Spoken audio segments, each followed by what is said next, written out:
আসসালামু আলাইকুম বন্ধুরা। আজ আপনাদের মাঝে একটি ব্যবসার আইডিয়া নিয়ে আসছি। আপনারা অবশ্যই এই ব্যবসা সম্পর্কে অনেক আগে জানেন বা দেখেছেন, অনেক জায়গায় গ্রাম অঞ্চলে এই ব্যবসা মানুষ করে। আসলে কীরকম প্রফিট থাকে, কীরকম লাভ হয়, কত টাকা খরচ হয় একটি মেশিন বসাতে।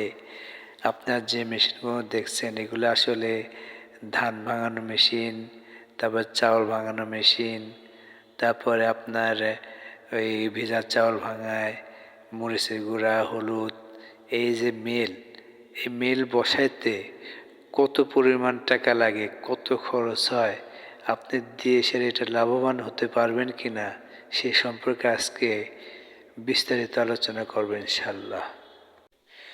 একটি ধানের মিল বসাইতে, এরকম সমস্ত ধরনের মেশিন বসাইতে আপনার প্রথমে একটি কারেন্টের প্রয়োজন, মানে যা ব্যবসায়িক লাইন।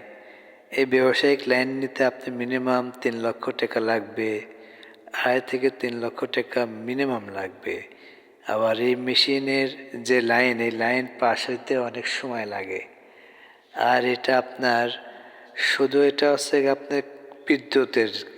আবার আপনি যে রুমটা তৈরি করবেন, রুম তৈরি করতে মিনিমাম আর 10 লাখ টাকা লাগবে। আবার আপনার মনে করেন যে যেগুলা এই মেশিনের মোটর, তারপর মেশিন, এইগুলা করতে আপনি মিনিমাম মোটামুটি আর 5 লাখ টাকা লাগবে। এই মোট মিলে আপনি মিনিমাম 15 লক্ষ টাকা লাগবেই এই জিনিসগুলো বসাইতে। তাহলে আপনি এই জিনিসগুলো বসায় আপনি দেখতে হবে যে আপনার এলাকায় কী পরিমাণে ধান আছে, কী পরিমাণে মানুষ ধান মেনে খায়, এটা আপনার খেয়াল রাখতে হবে।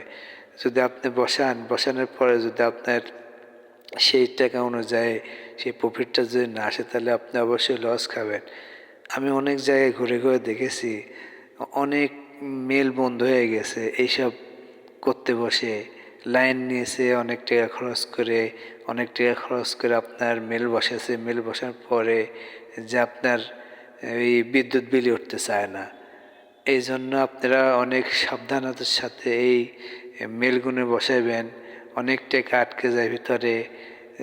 তাই আমি বলবো আপনারা আগে